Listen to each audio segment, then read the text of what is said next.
ایک دن ایک مٹی کو دیکھا اور مٹی سے خوشبو آ رہی ہے، تو آپ نے مٹی سے سوال کیا، مٹی سے پوچھا کہ تجھ میں یہ خوشبو کہاں سے آ گئی ہے؟ تو مٹی نے جواب دیا، وہ مٹی کہنے لگی، ٹھیک ہے میں مٹی ہوں، لیکن کچھ دن میں پھول کے ساتھ بیٹھی ہوں، پھول کے ساتھ رہی ہوں۔ آپ فرماتی ہیں من گلی ناچیز بودم، میں تو ناچیز مٹی تھی، کچڑ تھی، میری تو کوئی حیثیت نہیں تھی، لیکن کیا ہوا، لیکن ایک مدت میں نے پھول کے ساتھ وقت گزارا ہے۔ یہ جو مجھ سے خوشبو آ رہی ہے یہ میری نہیں ہے، یہ میرے دوست کی خوشبو ہے، یہ میری نہیں ہے، یہ میرے دوست کی خوشبو ہے۔ میں تو وہی مٹی ہوں جو نالی میں ہوتی ہے، اس سے بدبو آتی ہے، اور آج مجھ سے خوشبو آ رہی ہے تو یہ میرا کردار نہیں، یہ میرے دوست کا کردار ہے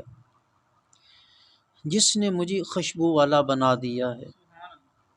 یہی ہر شخص قیامت کے دن آواز دے رہا ہوگا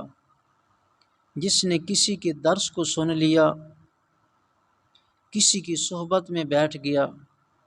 کسی اللہ کے ولی کی نگاہ کے نیچے آ گیا اور اس نے اپنے آپ کو صحیح کر لیا، تو حشر کے دن جب اس سے خوشبو آ رہی ہوگی، اور وہ خوشبو اتنی بڑھ سکتی ہے کہ انبیاء و شہداء بھی اس پر رشک کر سکتے ہیں اور رشک کریں گے۔ کریم آقا صلی اللہ علیہ وسلم کا فرمان ہے، وجوہہم النور علی منابر من نور، سرکار مدینہ صلی اللہ علیہ وسلم نے فرمایا وجوہہم النور علی منابر من نور، سرکار پاک نے فرمایا صلی اللہ علیہ وسلم، چہرہ بھی نور ہے، چہرہ بھی نور کا ہے اور منبر بھی نور کا ہے۔ کیا یہ کوئی اللہ تعالیٰ کا ولی ہے؟ کیا یہ کوئی اللہ کا نبی ہے؟ یہ کون ہے؟ یہ کون انسان ہے؟ یہ قیامت والے دن اس بندے کو دیکھا جائے گا اور انبیاء یہ رش کریں گے، یہ کون ہے؟ تو اس وقت اندر کی خوشبو بولے گی، جو انسان کی اندر کی خوشبو ہے، اس وقت وہ بول رہی ہوگی کہ میں تو ایک حقیر سا انسان ہوں، میں تو ایک حقیر سا انسان تھا، جمال ہم نش در من اثر کرد، مجھ میں ایک اللہ کے ولی، اللہ کے بندے کی تاثیر اثر کر گئی، جس کی بنیاد پر آج حشر میں بھی میری خوشبو کو محسوس کیا جا رہا ہے۔ قیامت والے دن، محشر کے دن، وہ بندے جس وقت انبیاء سے دیکھیں گے، رش کریں گے، پوچھیں گے کیا یہ اللہ کا بندہ ہے، ولی ہے؟ یہ کون ہے جس کے لیے اتنے منبر بھی نور کا بچھایا گیا ہے، یہ تخت و تاج بھی اس کے لیے نور کا بچھایا گیا ہے؟ تو اس وقت انسان کی اندر سے آواز آئے گی، میں تو ایک انسان ہی ہوں، حقیر سا انسان ہوں، لیکن یہ جو خوشبو آ رہی ہے یہ ایک اللہ کے ولی کی تاثیر ہے، ایک اچھے دوست کی تاثیر ہے۔ حشر کے دن وہ خوشبو محسوس کرے گا۔ اور اللہ خالق کائنات نے قرآن مجید برہان رشید میں ارشاد فرمایا، یوم لا بیع فیہ ولا خلۃ ولا شفاعہ، قیامت کا دن وہ دن ہے جس میں کوئی بے نہیں ہوگی اور کوئی دوستی نہیں ہوگی اور کوئی شفاعت نہیں ہوگی۔ اب اس کو بھی کچھ لوگوں نے وظیفہ بنایا ہوا ہے اور یہی ہر وقت درس دیتے رہتے ہیں، لیکن انہیں یہ خبر نہیں ہے، خبر نہیں کہ وہ اور ہیں جن کی دوستیوں کی چراغ بجھ جائیں گے، وہ اور ہیں جن کی دوستیوں کے چراغ بجھ جائیں گے، جنہوں نے یہ وظیفہ بنایا ہوا ہے۔ اور فرمایا کہ اللہ کے ولیوں کی دوستی کہ چراغ اس دن بھی روشن رہیں گے۔ یہ جو دنیا دار ہیں نا، ان کی دوستیوں کے چراغ یہ بجھ جائیں گے، لیکن اللہ کے ولیوں کی دوستیوں کے چراغ اس دن روشن رہیں گے، یہ بجھیں گے نہیں، جن کا کوئی پرسان حال نہیں ہوگا اور جس کا کوئی شفیع نہیں ہوگا، اور وہ اور ہیں جن کو کوئی چھڑانے والا نہیں ہوگا۔ یہ تو قرآن کا اعلان ہے نا، الاخلاء یومئذ بعضهم لبعض عدوا، فرمایا وہ اور دوست ہیں جو دشمن بن جائیں گے،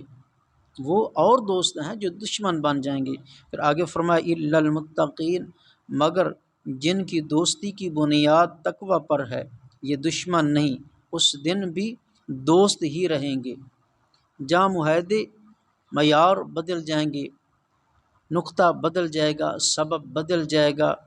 اس دن مارے مارے پھر رہے ہوں گے کہ ہمیں کوئی بچانے والا ہو، ہمارا کوئی ایسا ہو جو ہمیں بچائے، ہماری شفاعت کرے۔ اب کتنا بڑا ظلم ہوگا اگر صرف یہی پڑھا جائے کہ قیامت کا دن وہ دن ہے جس دن کوئی دوستی کام نہیں آئے گی۔ اب جو اگر یہی پڑھا جائے قیامت کے دن وہ دن ہے کہ اس دن کوئی دوستی کام نہیں آئے گی، اس کا جو اگر یہی مطلب سمجھا جائے تو اس کا مطلب کیا ہوگا کہ نبی کریم صلی اللہ علیہ وسلم نے جو فرمایا ہے کہ دوست دین ہے،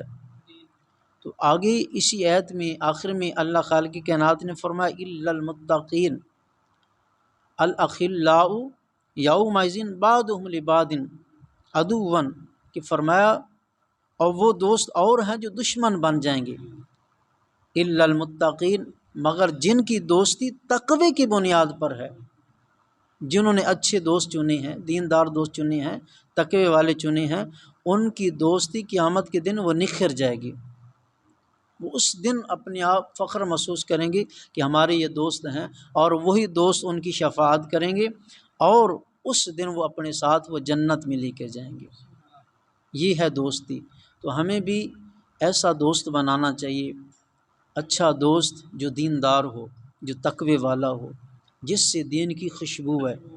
ایسا دوست ہو جو قیامت کے دن ہمارا شفیع ہو، قیامت کے دن ہماری دوستی نکھر جائے، قیامت کے دن وہ دوستی میں روشنی ہو، جس پہ انبیاء بھی اللہ کی بارگاہ میں عرض کریں گے کہ مالک و مولا یہ کون ہے، یہ کون ہے جس کے لیے نور کے ممبر بچھائے جا رہے ہیں، نور کے تخت بچھائے جا رہے ہیں۔ تو اس وقت وہی دوست اندر سے بولے گا کہ میں تو ایک حقیر سا انسان تھا، لیکن آج کسی اللہ کے ولی کے ہاتھ میں ہاتھ دیے ہیں، کسی کو میں دوست بنایا جو تقوی والا ہے، پرہیزگار ہے، تو آج اس کے صدقے میں آج مجھ سے بھی وہی خوشبو آ رہی ہے۔ آج